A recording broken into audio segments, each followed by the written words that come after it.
President Trump preparing to meet with Russian President Vladimir Putin this Friday at the G20 summit. Let's bring in former Governor Mike Huckabee. Good to see you, Governor. Good afternoon. How are you doing, Liz? And happy 4th. Now, the president's meeting with Vladimir Putin, it looks like it will be the first formal conversation between Putin and a U.S. president in nearly 2 years. Okay, so is President Trump more worried about the media attacking him over appearing cozy with Putin or getting scolded over things like climate change by Germany's Angela Merkel? Which do you think he's more worried about? I don't think he's worried about either one of them. Donald Trump is not a man that is easily rattled. I think it's going to be a fascinating meeting between Putin and the president. I wish I could be there to watch it, although I don't expect there to be a lot of substantive conversation in that initial encounter. I think it's going to be two alpha males sizing each other up. I think the body language is going to be far more important to watch than anything that either of them say.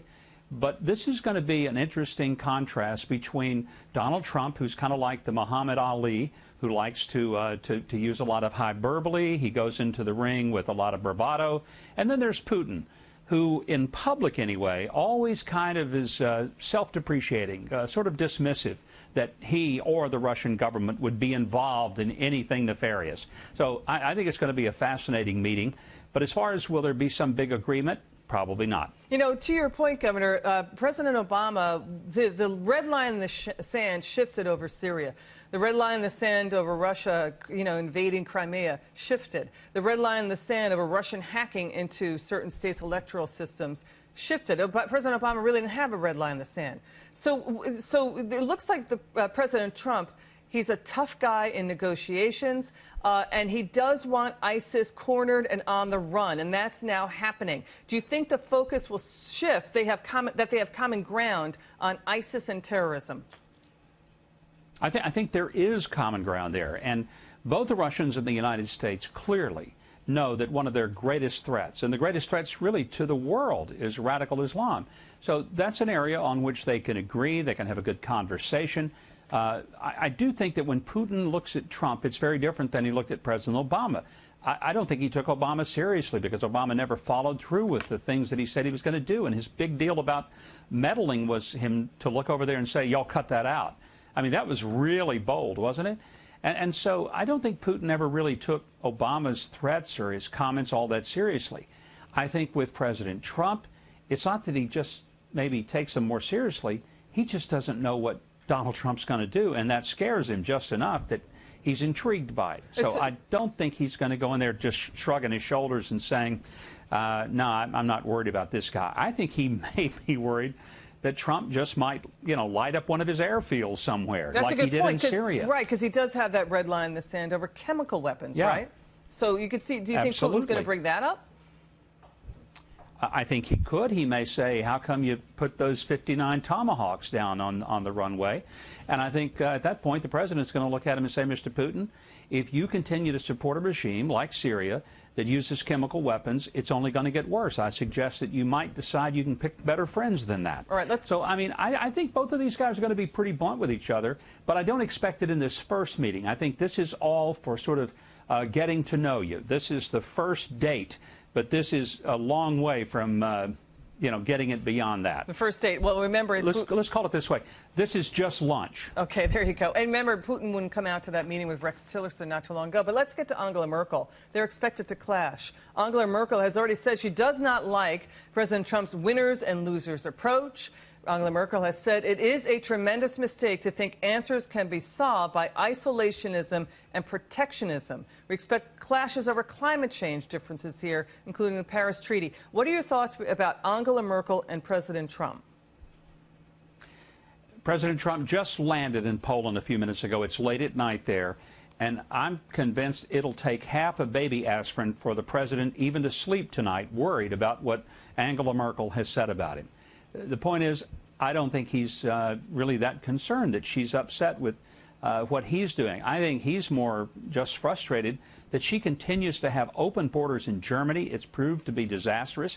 I think he understands that the Paris climate deal was disastrous for the United States, and he's not going to sit around and be pushed around by Angela Merkel or anybody in the European Union. So I really honestly think that if Angela Merkel believes that she's going to intimidate Donald Trump into changing his behavior, she clearly doesn't know the man very well. Governor, paramount for the president will be a defiant North Korea. Now, the rogue regime launching its first successful intercontinental ballistic missile test, a nearly 4,000-mile range capable of possibly hitting Alaska. It's being called a paradigm-changing missile test. U.S. officials have not seen it before. North Korea also has a massive stockpile of chemical and biological weapons. So, sir, the UN holding an emergency session, Governor, of its Security Council over the threat at the request of the U.S., South Korea, and Japan. The U.S. now scrambling to update its timelines for a hit to Los Angeles or Chicago. Again, Governor, a paradigm shift. It shows North Korea is fast overcoming obstacles and could tip its missiles with a nuke. It has 20 nuclear warheads. What are your thoughts? This is probably the most serious threat that we face on an immediate level, because they're scrambling, trying desperately to get the capacity to hit the United States. And they're just crazy enough that once they have that capacity, they'll do it without regard to the consequences. And I think we don't have a lot to expect from the UN.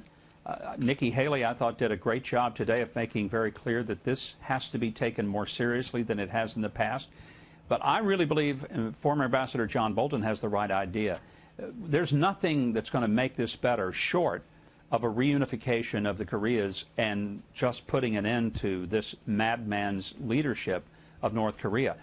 Yes, that sounds bold. Yes, it sounds almost surreal that we would have to be talking like that. But you cannot wait until North Korea hits a West Coast city with a nuclear device and then say, my gosh, we should have done something. We just can't do that. I mean, that would be way more of a blunder than anything in not taking the Japanese seriously back just before Pearl Harbor. You know, to your point about regime change, I mean, 3 administrations have tried and failed diplomatically with North Korea. President Trump is clearly frustrated with China. China, South Korea, and Japan are big integral players in this whole idea of fixing what's going on with the problem in North Korea. Now, the president warning Beijing the U.S. is prepared to take action. He just tweeted before leaving for the G20, quote, trade between China and North Korea grew almost 40% in the first quarter. So much for China working with us. But we had to give it a try. Now, Governor, the president will meet with Chinese President Xi Jinping on the sidelines of the G20 meeting. What are your expectations there?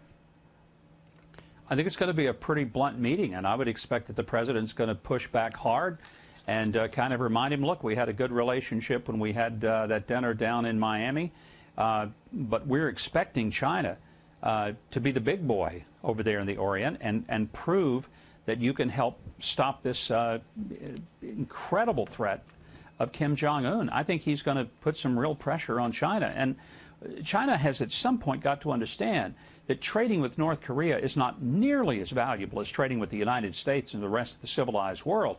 So do they want to risk trade with the rest of the world just in order to keep some minor issues flowing back and forth with North Korea? I don't think so.